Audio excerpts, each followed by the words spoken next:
Imagine this, a completely mundane clerical error. Literally, just a single misdirected piece of mail. Today, we're diving deep into how a simple post office mix-up in Tamil Nadu triggered a full-blown, high-stakes constitutional thriller. You know, we usually think of elections as these massive events. Huge rallies, sweeping mandates, millions of voters, right? But what actually happens when the entire machinery of our democracy gets tangled up over one single envelope? We're going to break down the 2026 Tiruppattur election crisis. We'll look at the administrative glitch that started the whole shebang, the legal showdown it provoked, and what it ultimately means for government stability. So, Part 1. The margin of error. In a state with millions of people, this entire crisis boils down to a margin of exactly one vote.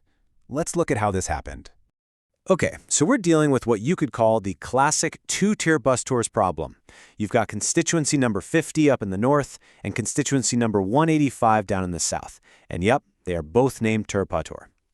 Obviously, whoever named these districts wasn't really thinking ahead about postal logistics, because a critical ballot meant for the south was physically mailed to the north. And when the returning officer in the north received it, they immediately rejected it. They just marked it as an outsider vote. It's a super simple sorting error, but one with absolutely massive ramifications.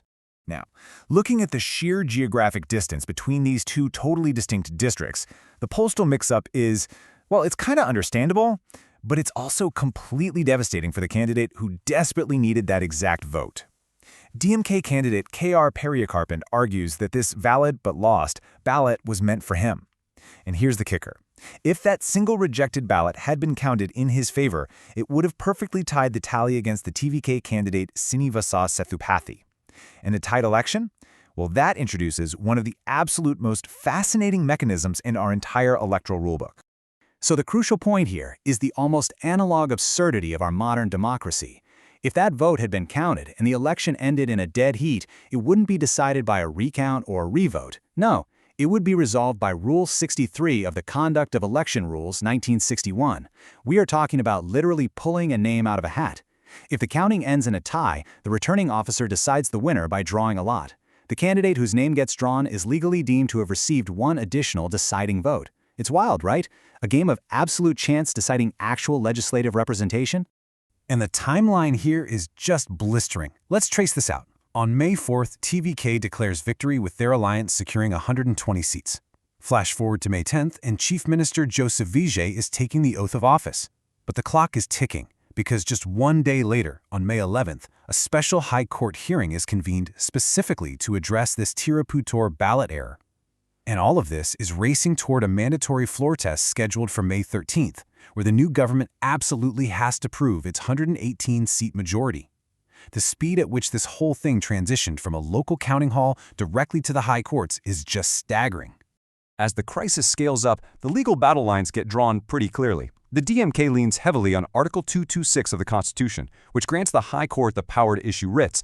Their core argument here is that this isn't just your standard run-of-the-mill election dispute. They're labeling it an extraordinary situation that requires immediate proactive judicial relief. They argue that waiting for the traditional, notoriously lengthy post-election processes would just be a total failure of justice, especially given the clear, clerical nature of the error. On the flip side, the TVK anchors their defense strictly on Article 329B. Now, this is a vital constitutional provision. It's basically designed to keep elections running smoothly by explicitly prohibiting court interference once the electoral process has actually started.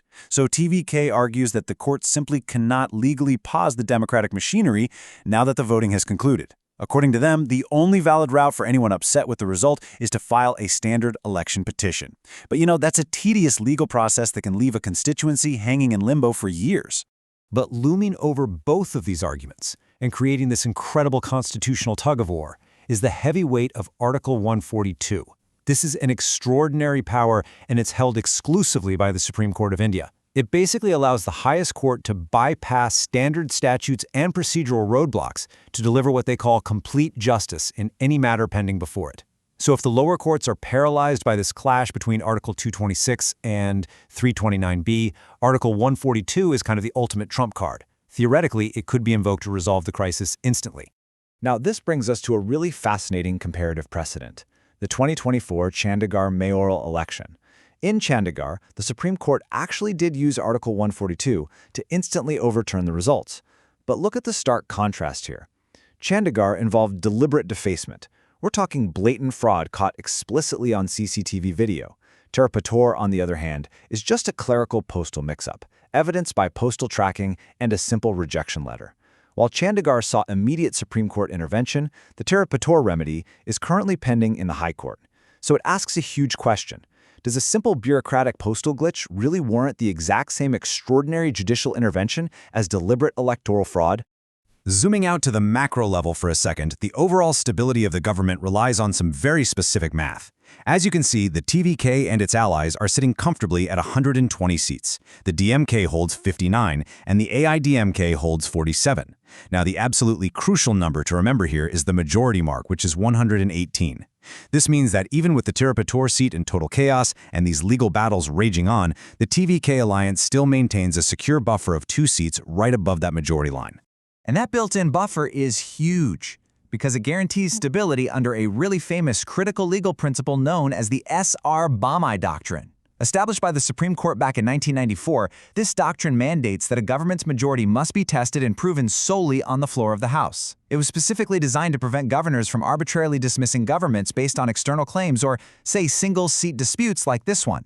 Because the TVK alliance has the numbers to cross that 118-seat threshold, the S.R. Bommai Doctrine ensures the democratic transition of power just keeps moving forward, without being completely derailed by the Tiruppattur court proceedings. Basically, the floor test remains supreme. So, as we wrap up this deep dive, we really have to ask ourselves a critical question for the future. When a tiny administrative glitch, literally just 2 towns with the exact same name, collides with the highest constitutional powers in the land, where exactly do we draw the line? How do we balance the need to correct genuine clerical mechanics against the danger of excessive judicial intervention in the electoral process? Because the Tiruppattur crisis isn't just about one lost vote. It's a stress test of the very legal frameworks that uphold our democracy. Definitely something to think about the next time you drop a ballot in the mail.